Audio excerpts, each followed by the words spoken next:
Senadyan aku durung tau lakon ketemu sliramu, jroning ati kaya ana ning sandingku.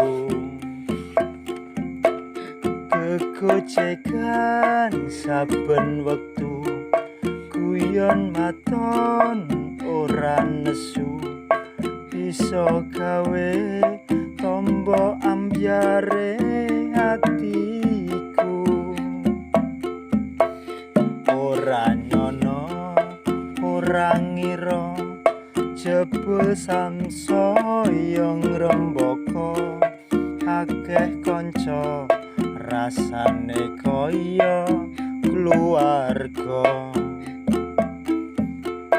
Bebarengan saben dina, budayan do dijaga, iku kanggo srana kuncaraning bangsa.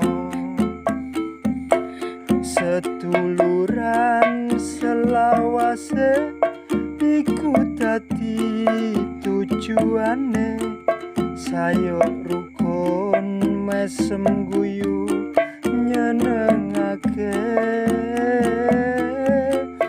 Seduluran saklawase nganti tekan kapan wae, aja gawe tatu siji lan sijine,